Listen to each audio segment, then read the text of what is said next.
Good morning, it's Thursday, and of course it's Blabbing for Written with myself and John. Good morning, John. Good morning, Stephen. Right, okay. Now, things going on this week. Did you get a copy of the government's Brexit leaflet? This morning, funny enough. Oh, wow. Yeah, I haven't had a okay. chance to open it, but it came this morning. Yeah, I've opened both of the copies we've received. We got one on Tuesday and one on Wednesday. Oh, hang on. Did you say Brexit? I think the one I've got is to stay in. Oh, that's it. Yeah, I'm just calling the whole thing Brexit. I mean, right. Yeah. The leaflet, we got two copies of it. A white booklet. Yeah. Yeah. Came this morning. It's sat on the radiator. That's where all the post ends up, on the radiator inside the door. Indeed. I was bemused. Stephen, join us if you wish. I've been amused by the fact that they've decided who the two official pro-Europe and anti-Europe campaigns are going to be, and they both get funding. And Nigel is not included. No. Do you think that's because they were worried they might lose if Nigel drove it? That's what they've said. That is exactly what they've said, that if Nigel was involved, people would be turned off by him and might vote against the person rather than against the policy, which is, it's a very strange thing. We're still not near knowing what's going on. Well, Stephen. Good morning, Stephen. Did you get a copy of the leaflet yet? Yeah, I have a bit of a competition in the house, and how quickly can I get junk mail from the letterbox to the bin? And it's down to about half a second now, which is right. An impressive performance. But it went straight into the bin. Although I have been tempted to return it to the Conservative Party. Yeah. That free post address that people have put online, which we can't possibly endorse because that would be wrong. But Yeah, I mean that's a protest vote. It's just get it out of your system, really, isn't it? Yeah, I mean, I did flip through the book, and it's good on gloss. It's well produced, expensive brochure, and it does give some of the reasons. But are they facts though, or opinions? Indeed, that's a reasonable point. Right, on a Blab note, nothing's changed this week, which is good. Have you noticed any changes at all? No, I mean, none of the tweets that I put out from this session last week hit my Twitter account. Right. But everything else looks the same to me. Your tweets did go, because I retweeted a couple of them from last week. From not directly from the share the last 30 seconds. All right. Yeah. I took some screen grabs. I didn't take them during the advertising break that Peter usually provides us with. But in fact, we had the young chap from Thrive, didn't we? I think during the discussion. Paul. Yeah. Paul. Yeah, that was cracking. That was. But what it did say to me that there's so much product out there at the moment. So many different technology, well, all based on, it would appear to be quite the same technology, but there's such a lot of social media apps. That's what I'm trying to say. And to sit and find out what Paul was doing was fabulous. But I mean, I don't know if you want the conversation to go this way, but the Blab stuff that I watched, between what I think is the chief guy at Blab and then another bloke who's doing WoW. Oh, the Australian guy. Yeah, and then there was a blonde-haired lad, kind of moderating, but attempt. That was a fascinating video. Is that the one you posted up, Stephen? It is, yeah. Yeah. I mean, basically, the Australian guy. He's the one who wrote the blog that the Blab is dying. And he was the one who was drinking coffee and looking up to the heavens all the time. I think this is true. He's obviously, well, I would say affected in some way. No, but the whole point of the story is one that's very simple. That Blab had discovered that he was using Blab code on his site. Yeah, it wasn't just, it not just put an iframe around this lot, it taken the code and put it on his site. And for that discussion to be for the guy to be having that discussion online in public and recorded, it's a lawyer's legal bounty of immense proportions. You know, you don't talk about that sort of stuff in public. No. It's just, I mean, the guy from Blab sort of said, look, you can use our code if you like, but why wouldn't you do your own thing? Yeah, which was a fabulous, and it sounds like a sort of person that I'd get on with, and I know you guys get on with him. Yeah. It's just so it was enlightening, actually.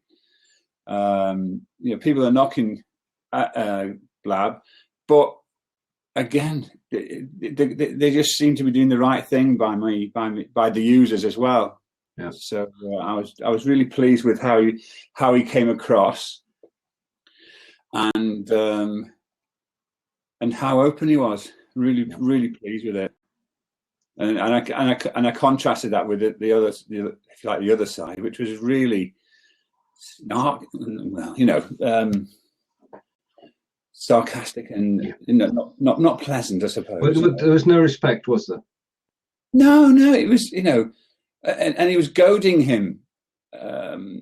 You know, he was actually, because he talked about something which was snippy, or something called snippy. Yeah. Sniply, which essentially just takes code out and puts it somewhere else, which is quite a feat in its own right, I guess. There's no comparison. I mean, Sniply, well respected, has been around a couple of years, and basically it puts when you click on a link, it puts a little bar at the bottom which says, in my case, do you want to know more about Blab? And you just click that. So it's no way taking this for screen arrangement and putting it on your own website. It's about as far removed from that as you could get. It was a false argument. What's happening? Is there the latest news on that, Stephen? Well, the website, he was told to cease and desist, wasn't it? He was told. He wasn't given a court order or anything. Oh, I didn't know that. Furqhans said, you know, stop it, and he stopped it. His website is now currently down with a message of great things to come. Please sign up. So that's the current situation. But I mean, of course, if you put something new and good upon the web, the first thing that's going to happen is somebody's going to copy it. And I have no doubt that there's a copy of this somewhere in China already, and we'll never hear about it. But to do it openly, it's totally wrong approach. I agree with you, Stephen. It was totally wrong approach for a while to take. And I too agree that a robust defence by Furqhans on behalf of Blab was just logical, straightforward, and very fair, because he could have said, "No way, Jose," and we are going to take you to court for plagiarism. So from that point of view, it did Blab a lot of good, because they could have just hidden and said, you know, let this guy rant, but they didn't. They came out and told it from their side.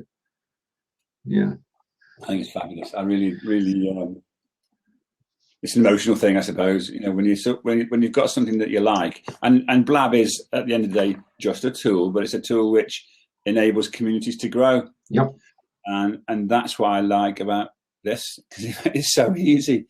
You know, we can talk to each other now, when people come in. It's just a brilliant way of helping communities grow.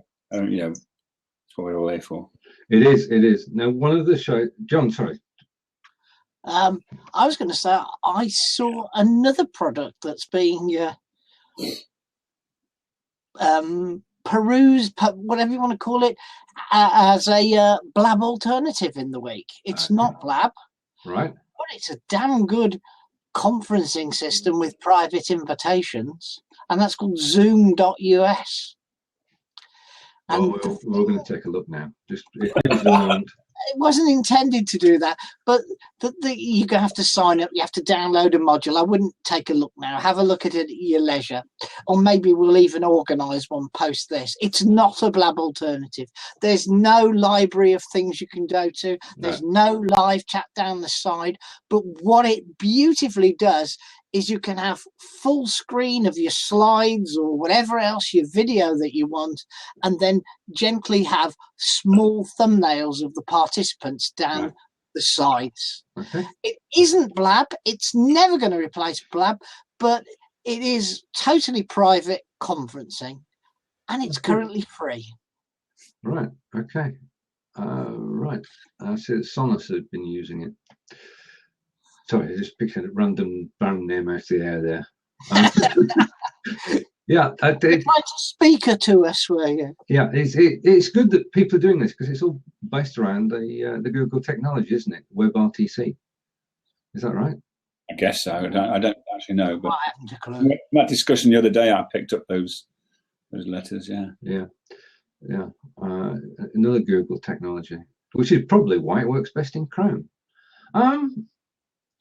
Yeah. Okay. Now, in other things, I think we're all members of Blabnation, aren't we? Yeah. Yeah. Kevin Tripp. Yeah, Mr. Jonathan Tripp. And Jonathan has a show at 3:00 every Monday through Friday. Now, one of the things we've been talking about is actually promoting Blabs, because it's very difficult at the moment to promote them. And what Jonathan done is got 400 members in his group, and he does 5 shows a week, and he posts in the group an event, and then says, tell all the members of the group. Now, he's been doing it quite happily for a few weeks, but last night Facebook said, no, you can't, it's spam. Somebody must have reported him. Well, that's a distinct possibility, or the algorithm kicked in, because apparently somebody said that if you invite 400 people and only a very few respond to your invite, and you're doing it frequently, then an algorithm could kick in. Oh dear. Which is crazy, because you should get rather than you will be removed from Facebook notice, you should get something a bit more friendly than that, shouldn't you? Yeah, you should get at least the situation explained. And I guess there's no sort of terms and conditions or code of conduct anywhere. No. I mean, he's straight away he says somebody's reported me, and people explain that may or may not be true. What's happened is an algorithm's kicked in, and because you're getting such a low response, inviting 400 people and only say 20 people respond, and you're doing it every day.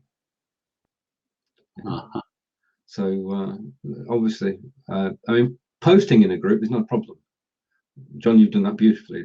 And all members of the group get notifications of that posting, don't they? Yeah, because everything that 3 of us have done is a manual post, so therefore it can't be spam. Yeah, nobody's going to complain. But putting an event in the group, because I was going to do that with Blabbing for Britain. I'm glad I didn't. Yeah, for all the shows, because there are 6 shows next week, 5 interviews, and of course the Thursday show. So that's obviously not a way to go, which is unfortunate because it's a handy little thing to have. Have you any experience, John? I've never created an event, so no. Well, I think that the problem is that if you I mean, Jonathan's been doing it 5 days a week. If you do that, there is a point at which people will say, "Oh, not another one." Yeah, I guess so. It's got to be counterproductive, hasn't it? Especially when you're doing 5 shows a week. I don't know. So we're still looking for new ways to promote the Blabs, because I haven't seen anything where Blab are promoting themselves. That's very true. I haven't seen anything either. They haven't even got an Instagram account, from what I can tell. And I would have thought that you could at least put the badges up there, couldn't you? On Instagram. Yeah, which I might start doing for Blabbing for Britain. I haven't got a very big following on Instagram, but you never know. No, true. I mean, all we can do. I mean, as I said, 3 of us, John in the lead, have been promoting heavily on existing social networks, on Facebook and Twitter and what have you. Oh, okay, if we keep knocking, we never know. I mean, it does vary from week to week. I mean, last week we had I mean, we're not obviously grateful for everybody watching today, and it's not about audience. It's about getting together and having an after, isn't it, John? Yeah. Last week's audience was up. We don't know yet because we've seen before that they suddenly start appearing at 20 past and 10. You know. Yeah, I think sometimes people want us to get our waffle out the way. get into some serious stuff. Yeah, you could be right on that. Yeah. Yeah. We need to ask them. We need to ask the audience, and for those of you who are watching now on YouTube in the future, what do you like about it? Yeah, what do you like about it? There's no real. It just strikes me there's no feedback mechanism, is there? Not really. There's no rating mechanism at all now. No. So that could be. Yeah, that would be handy. Yeah, a TripAdvisor for Blab sessions. Anyway, just give me some feedback, Stephen. Right. Okay, I'll give some feedback to John. There is no rating system because that would be good. I mean, I put a blog out the other week which was called my 6 favourite shows on Blab, which includes the ones that Jonathan does. It includes behind the scenes. It didn't name Blabbing for Britain because that would have been, creepy. It had the Blabbing for Britain banner right at the top, which you couldn't miss. It said every Thursday, 10 o'clock, but we weren't named in the shows. So that's one way to get the word out. The only thing that happened was that it was on Listly, list.ly, and Listly you can put a list of anything. And I've got a list there called 101 Things to Do with a Brick, which has been going 3 years. And the 101 things. The blog based around that Listly has had 10,000 hits. It's most popular blog on my site, and it gets hits every day from all around the world. 101 things to do with. Anyway, back to where we were, which was I put together a list for favourite shows, and the only thing that happened to the list, people have had a look at it, but somebody's actually voted for a show, which is good because you can vote for shows so that you can pick your most popular. And a chap called JoeJoe Keys voted for a JoeJoe Keys show. He's the only person. He's the only person to take part. He's the world's biggest self-promoter on Twitter as well. Is our Joe. So it got one vote. So that's Listly, which is pretty darn good. And that's somebody we know on Facebook who developed that. Okay. Have either of you used? I'm going to think of the name here. Tweet Jukebox. I've had a look at it, but not actually used it because it's not Tweet Jukebox anymore, is it? It's social. Bring us up to date. It also does Facebook and LinkedIn now. Oh wow! And it's now called Social Jukebox. Right. Okay. And the basic principle is you put together a bank of posts and it sends them out. Yeah. A jukebox of posts, yes, and it rotates them round or randomly picks them, whichever you prefer. Right. Okay. I've never used it yet. No, and that's it's basically that started on Enquiry, didn't it? It did. I think I haven't used it because it costs money, really. Although there's a basic free edition, it's so basic, it's very basic. And that's, I guess, what's put me off it, really. When there are other tools around that you basically got one jukebox and 6 posts for free. Right. Okay. Yeah. And you can only have so many posts in a week as well. So it's limiting. I mean, this is the thing about software that starts off for free, where you could have 3 jukeboxes and you could set them up with your own tweets, and it's sort of shrunk, hasn't it? As you just said, yeah. Welcome, Kevin. Morning, Kevin. Arrow's joined us. All right. Okay. You're welcome to come on board. We're just having a general chat, and we're talking about not Tweet Jukebox, but Social Jukebox. Jukebox, yeah. But there's so many tools now; it's difficult to decide, which one do you go for? Yeah. Yeah, that's true. Might be up to us to say what we think about each of those, I mean, the latest one I've come across is Twitter Community Management Dashboard. That's a mouthful. That's a programmer's written that. It's not a marketer who's named it, is it? Blimey. Sorry, what does it do? Well, I haven't done anything with it yet. I only came across it yesterday. Oh, right. But it's called Commun.it, COMMUN.IT. Yeah. Well, it's supposed to help you identify people, do free analytics and all sorts of stuff. But apart from a look at the homepage, I haven't really had a chance to even look beyond there. But it's supposed to be totally free. It was recommended to me last night by someone I met at a. I did a book review at a local business club. Okay. They were the main speaker, and I was like the 10-minute slot at the end. Doing what, John? They talked about automating your business, using tools to automate the way you do things. A lady, and I'm trying to think of a name now. Do you know when you want something, it doesn't pop up? But I'll think of a name at some stage during the broadcast. And she mentioned it to me yesterday. She tweeted it to me, funnily enough. That's Commun.it. Is there another one? Isn't there one called Klout and Buffer? And there must be, as I said, there must be lots more. So Klout's an interesting thing. It's a load of bollocks, basically. I'll even get sued for that, will I? Well, it depends on your score, John. No, it is. Well, Nobody knows how it works. It supposedly tracks your activity on social media and reflects it with a score. But it says things like, 17% of my score is from LinkedIn. I couldn't tell you when I last logged on to LinkedIn. Yeah, So it's a bit weird. And I score 3% of my score comes from a social media platform I don't even have an account on, which is really quite amusing. I haven't said that. I still watch it every day. I still like to know what my it's that little red circle on your tweets, isn't it? So I like to see which ones have been picked up, because it gives me a clue of perhaps who I should tweet about more often. I suppose that's a positive thing, but then you can get that from Twitter analytics anyway. And from Enquiry. And of course, Kred.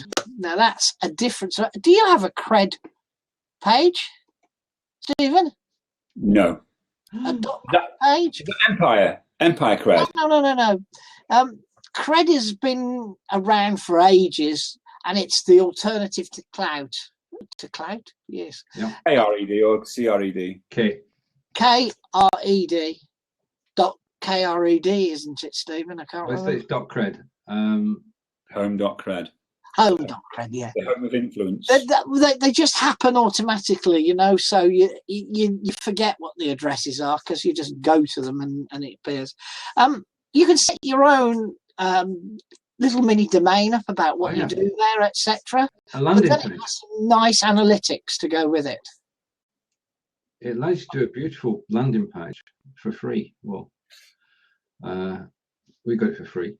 And you put a photograph up, you put your links to Twitter and Facebook and a short bio. Does that look like aboutme.com? I remember that. It's a similar idea, but this has some really great statistics behind it. Yeah, above, it's in split in two halves. The top half is like About Me. Then the bottom half, as John said, is analytics. And it tracks everything you do anywhere. So every time you tweet, every time you retweet, every time somebody retweets you, every time somebody follows you, it tracks it, and it rates each action. So you get a score, which is based on what you're actually doing rather than some unknown numbers. And you can see your activities during the week and see who's interacted with you. I'm just registered, and all right. It looks rather nice.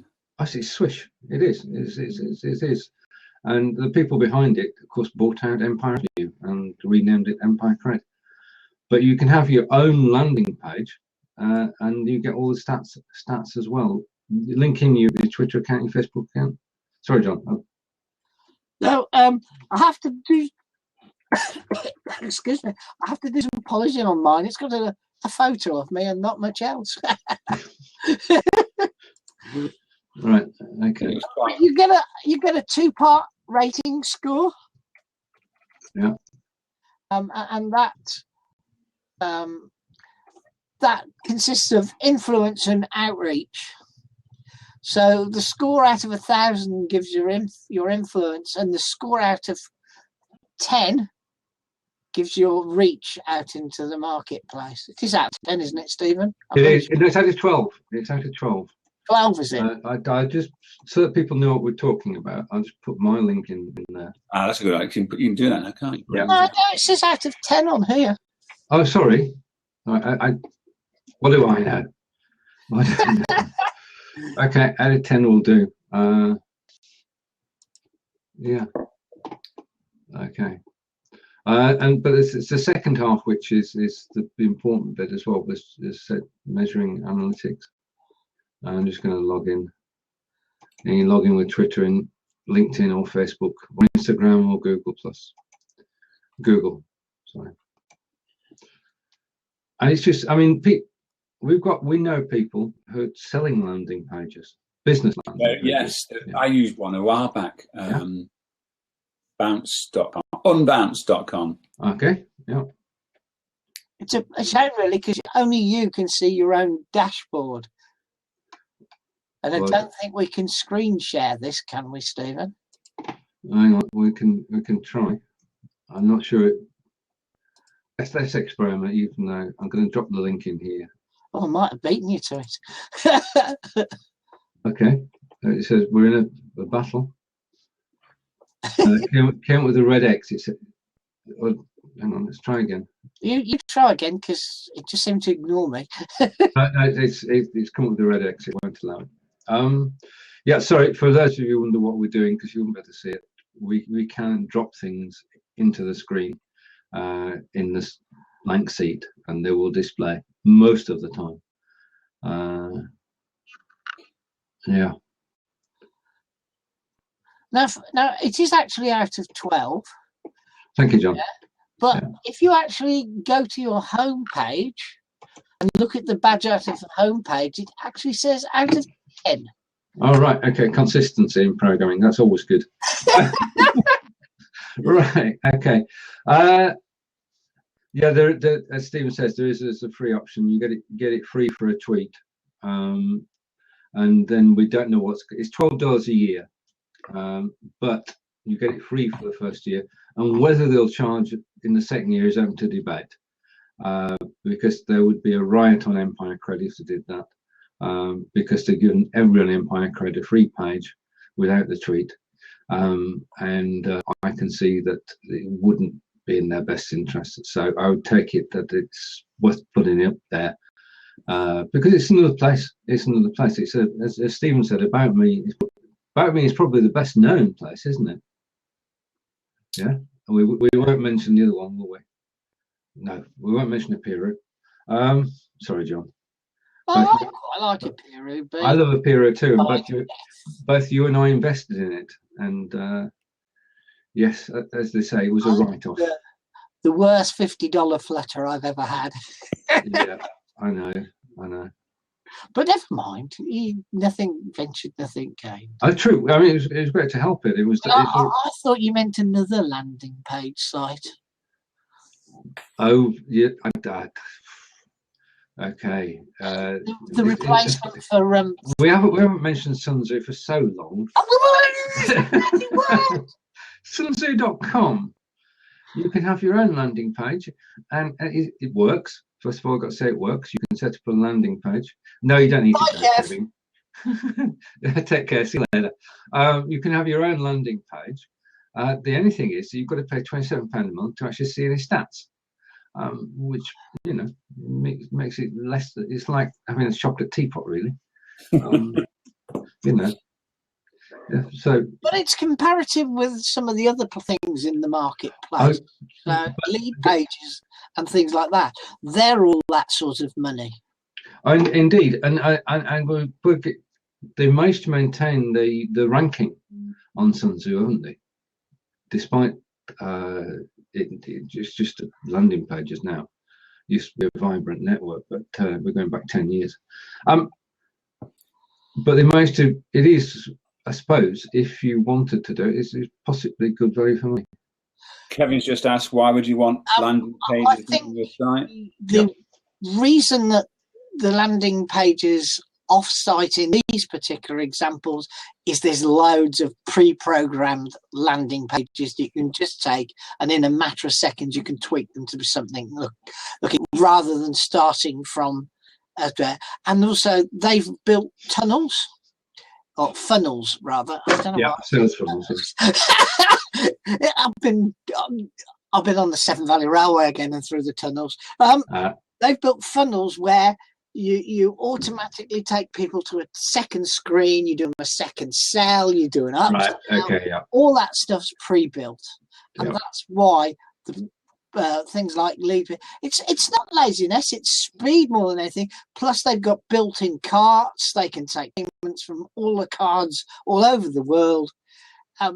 But as you say, it's £30, $50 a month type touch. Yeah. Yeah. But not everybody's got your skills either, Kevin, at developing a website. So, for some people, it's absolutely brilliant. It's much more than a landing page. Much more than that. If you take a look at unbounce.com, it's really quite neat in terms of the analytics that it provides. So, you can set up different marketing campaigns, sales campaigns, promotions, and very simply and quickly find out what works most effectively.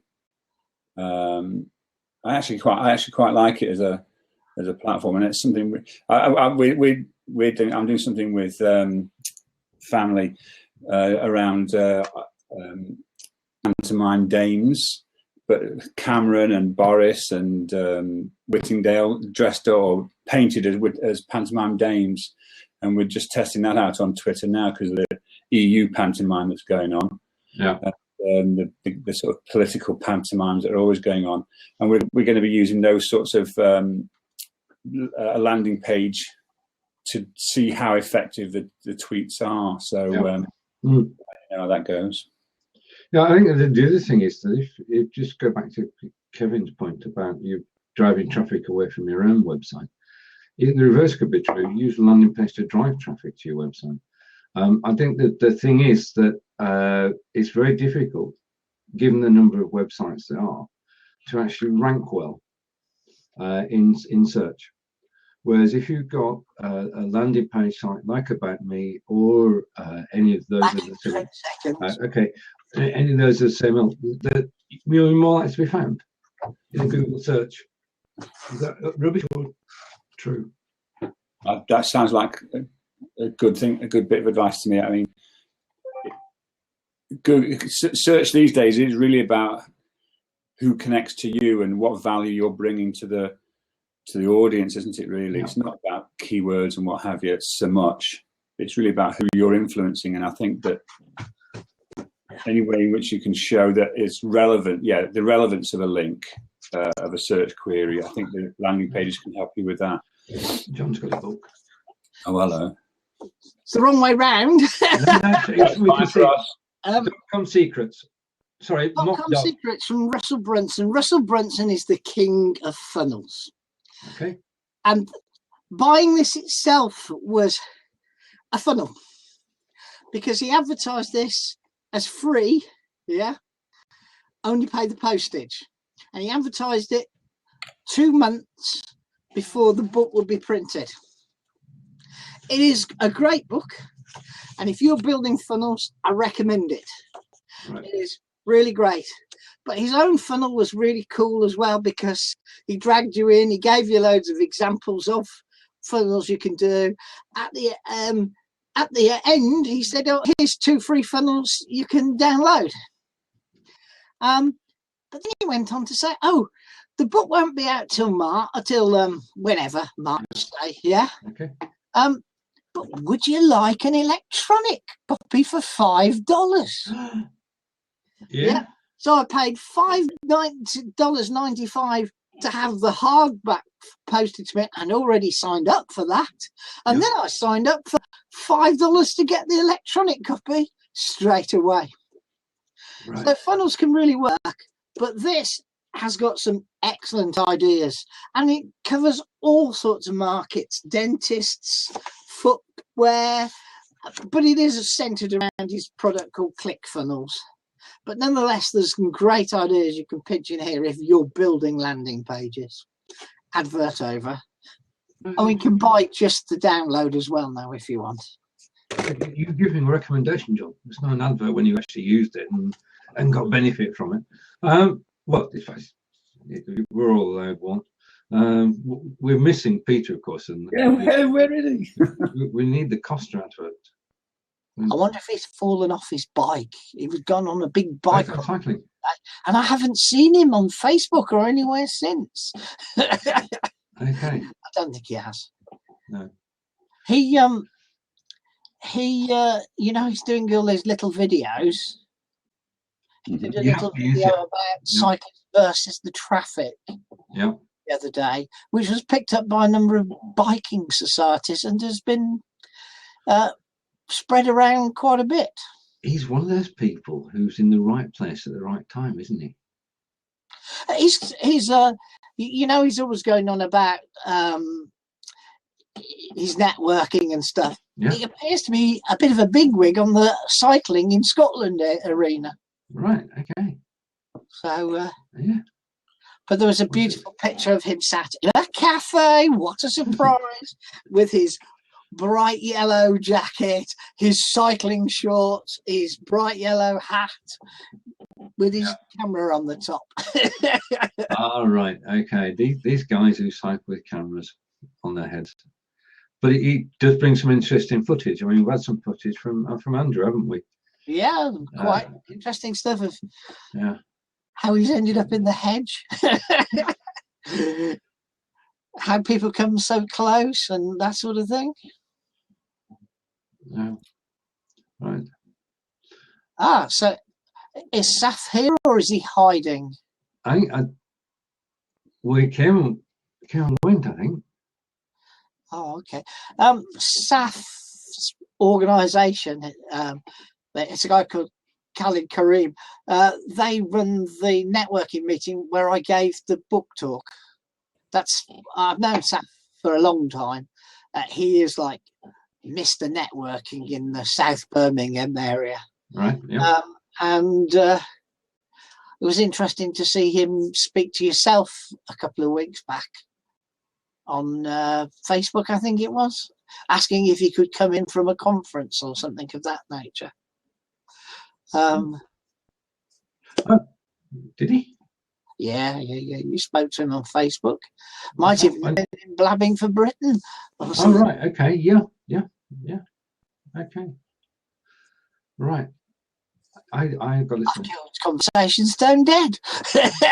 True. I remember most again. What about Chilcott? The Chilcott bark. I think that's how you pronounce it. The report on the Iraq War and who did what and who didn't do anything has gone to the spooks, to the spy people now to be checked. Redacted. And whether it's censored or redacted, who knows? But the Guardian's got a piece on this morning saying uproar. In fact, David Davis said that there would be uproar if it wasn't published within the next 10 days. Right. Okay.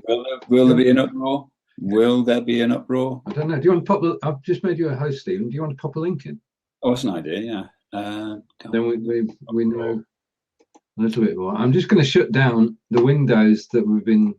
And whilst I'm shutting down the windows, I'm going to put links to the things we've been looking at today. So that's Zoom US. We started off with.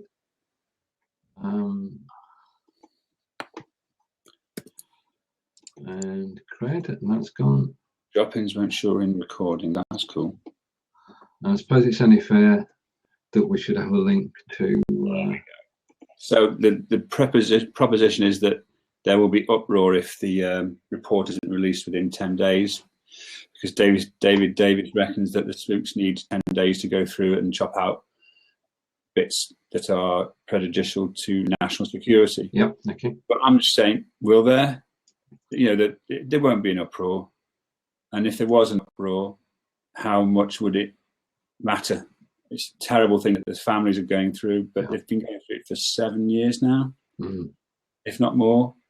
And what with that and so many other scandals and reports, and I'm just wondering if this marvellous tipping point, you're aware of the tipping point in society, are we anywhere closer to that tipping point where the people just say, no, that's enough. We want a different way of doing things, please. I'm not advocating revolution. I'm just saying, how close to a tipping point do you have? How can you tell how close you are to the tipping point? How many scandals do you need? Indeed. We've had 2 in the last week, haven't we? We've had the Panama, and Mr. Cameron. I mean, the Panama one was over the weekend. They sort of broadened it, because they're all bringing out the tax returns, and so the post then comes off camera and onto other people, and that's one way to deal with it, broaden it. Have you noticed, Stephen, that it's actually a summary of tax returns as well? Not, so it's metadata. It's just, as I said, for me, the tipping point was years ago, but for the society in general, I think we're just going to keep on sucking it up. I really do. I'm not sure if that is being British about it, but well, true. We do seem to go along with most things. I mean, it's. Welcome, Kelvin. The other thing that we don't notice is what we're not shown. The BBC. There was a protest, wasn't there, in London over the weekend, which didn't make the BBC. No. Thousands of people involved, but not one shot was shown on the BBC. Censorship, isn't it? It was certainly on the BBC News website. Okay, but was it on the TV? That's the thing. I don't watch TV much. Oh, right, okay. I only watch TV on the interesting programs. We occasionally catch how it's made and things like that. Or North Sea trawlers or whatever. So NCIS, CSI. I have to admit, I did watch an episode of NCIS the other day. Oh, right, okay. But only by accident.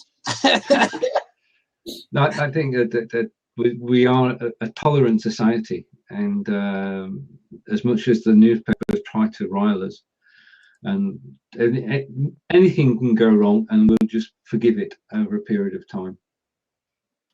Is that? Yeah, so I agree. It's just. Whilst we're still recording, I want to just post one link in. The other night, I was very fortunate. I've got a record of mentioning Angelica in every show we do. So I'm going to post a link now, and hopefully this will come up. It's accepted it. It's gone green. Oh, right. Okay, I'll tell you about it. I would love to post a photograph there. We went to a screening of, let me see if I can just get a closer link. Hiya, Ken. I'm going to try again. This is my second attempt, but I just wanted to get it included. You can do this. No, okay. At least the title's there. John, I think it might be because Stephen. It might be because there's an invalid certificate authority allegedly. Oh, right. Okay. I went Tuesday night to see a film called Painting the Modern Garden from Monet to Matisse, and this exhibition took place. And the beauty of it is the Monet and it was the Monet's garden, and they then were able to show the paintings as well. And you had talks from experts in the art world and experts in the gardening world, and you could see how the paintings had come about and the love of gardening had come about, and how they'd been combined in paintings over the years. So it went from Monet to Matisse film is about an hour and 20 minutes long, and you just lose yourself in the music and the pictures and the gardens. If you get a chance to go and see it, it's being screened nationally. The release was on April 12th, and we were lucky enough to be there. And Stephen said, okay. Henna's saying take the S out from the link. Okay, that's, I didn't know, right, okay. That's going to be interesting. It probably doesn't need to be a secure link, but of course, people are now currently working on the theory that they'll get a better listing if they're in Google if their site is HTTP. Right, okay, we'll try again.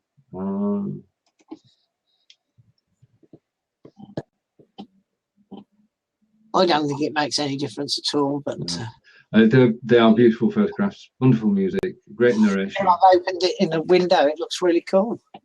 Yeah, and yeah, if you click out and open the window, it is as they say, it is as good as it looks, and it makes a difference from going to watch drama or action or anything else at the cinema to just watch beautiful paintings explained with background music and visits to the places where the paintings were made. Because of course painting was before we all became photographers. Yeah, nowadays photographs. Sorry? I don't know what happened. I've frozen in time for a few seconds there. I wish that I could do that, John. Well, it was when the backup notification came up to say the backup was complete on the server. Oh, right, okay. Yeah, you didn't disappear from screen anyway. No, right. Oh, yeah. Yeah. No, this is one thing. I don't know what's going to happen when I finish pressing the recording button and we leave the. I've got two little things I was going to talk about. Right. Get them in.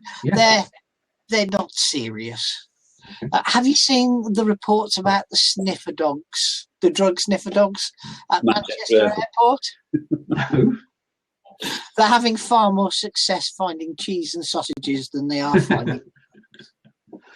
I see. And the other interesting little snippet in the news today is Boy George thanks prison for saving his life. He wouldn't be on where he is today if he hadn't served 4 months in prison in 2009 and turned his life around because of it. Yeah. He reckons he would have been dead by now. So, interesting little thought there. Getting sent to prison can turn your life around and turn you back into a superstar. True, he has turned his life around. Just to contrast with that, did you see the picture of the Gaza the other week? Mr. Gaza. I didn't see that, no. No. Is he at the bottom of the pile again? At the bottom of the pile again, which is sad, given that the great talent that he was on the football field. Yeah, so we'll go back to Boy George turning his life around, which is the happiest story of the two. And on that note, with Boy George, who's decidedly English, I shall end the recording. For everybody who's been watching so far, don't go away. We'll carry on talking. So it's goodbye from him? Oh, sorry. It's goodbye from me. I missed